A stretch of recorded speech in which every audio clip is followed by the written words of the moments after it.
Hello, friends, and welcome to the podcast. How's my hypnotic gaze doing right now? Am I hypnotizing? No. Okay. There was a guy who lived here in LA that people outside of LA have probably never heard of. A lot of people, some people have, of course. Um, he's an enigma, a mysterious persona who had a television show locally here in LA on the station KTLA that started in 1949, and it was the first all music television show.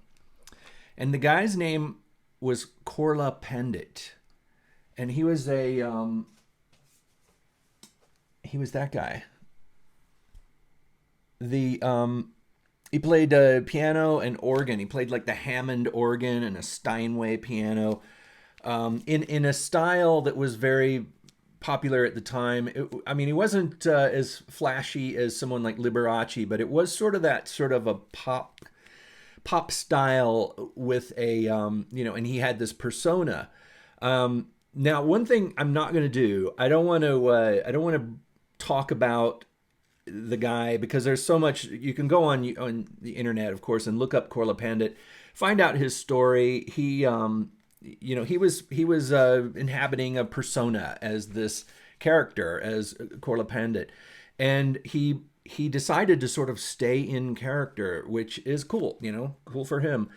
And but it was kind of like an early version of the early days of someone like Pee Wee Herman, for instance.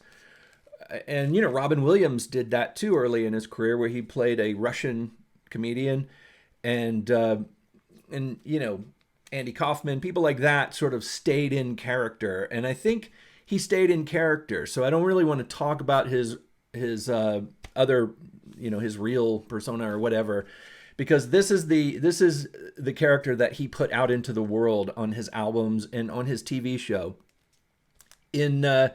In Hollywood in those days, it must have been pretty incredible to just be around in Hollywood. The things that were happening, the people that were making movies, the people that were walking around the streets, the superstars that we think of as these classic actors were just sitting down for lunch at Musso and Frank and walking down Hollywood Boulevard back to their car. And that's the world that Korla Pandit inhabited, and he had so many famous friends and things like that. This is an album. This is just called Korla Pandit at the pipe organ. It's great. It's fun. You can kind of imagine what it sounds like. It's that kind of organ pop music where he plays sort of popular songs on the Hammond organ.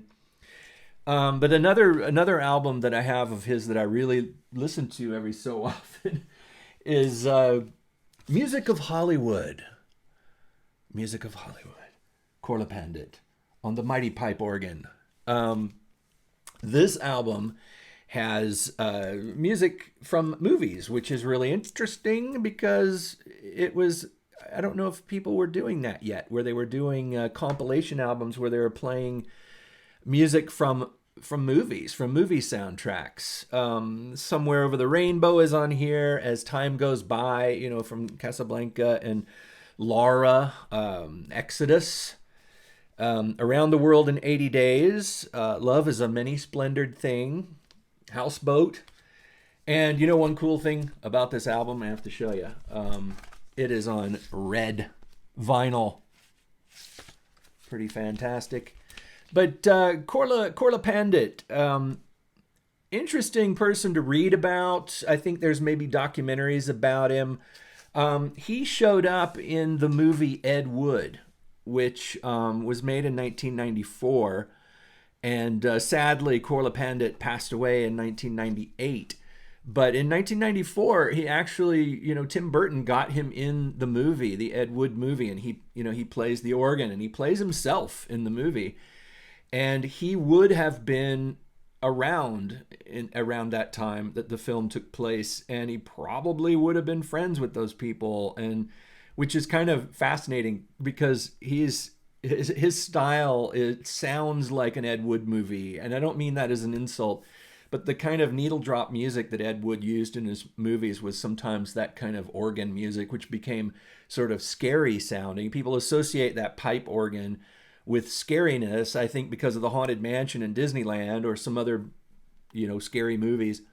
But he also had that persona of this mysterious, exotic person from India, from somewhere else, some faraway land.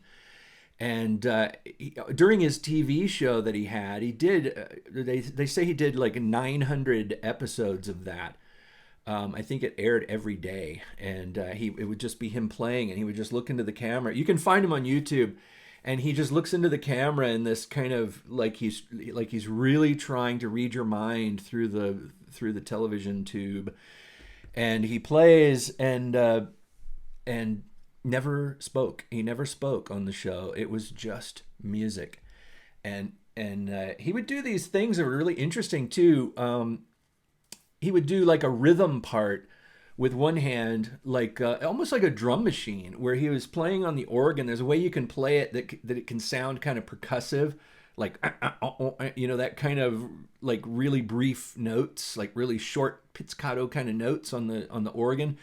And then he would play his melody line with his right hand on a piano. So he would be playing, it would be like he's playing drums over here and then playing the melody line with his right hand on the piano over here.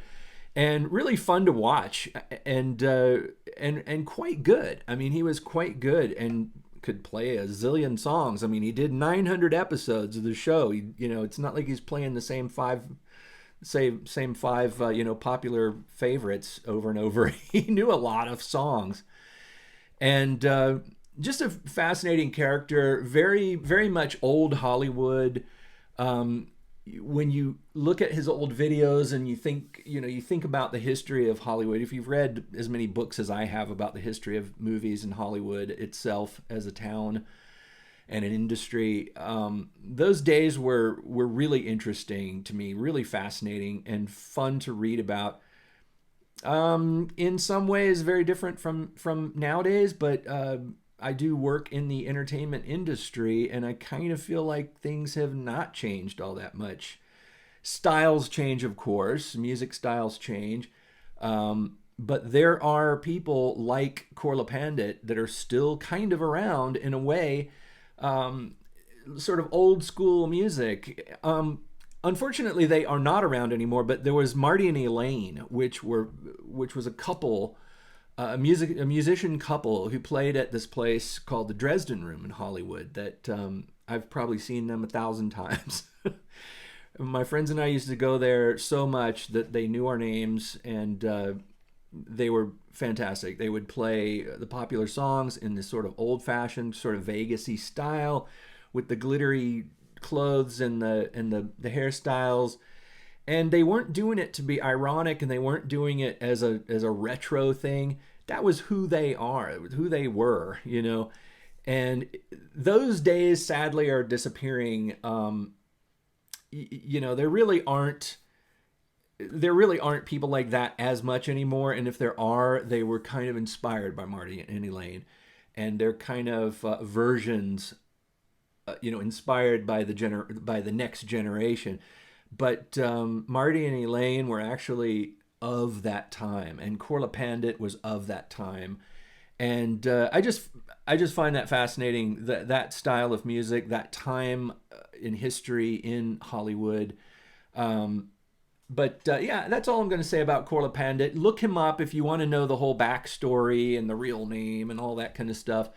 For me, I liked it more when he was a mystery, when it was like, wow, who is he and why doesn't he talk? It was kind of like Ima Sumac. She's another sort of exotica singer, and sometimes Korla Pandit is referred to as the godfather of exotica, which I'm not sure maybe Les Baxter is, but they were in there. They were all in there. It's interesting to think about it as a genre, because I don't know if they thought about it as a genre until I think exotica became the name for it later. But there was Les Baxter, Arthur Lyman, Martin Denny, Juan Garcia Esquivel, Raymond Scott.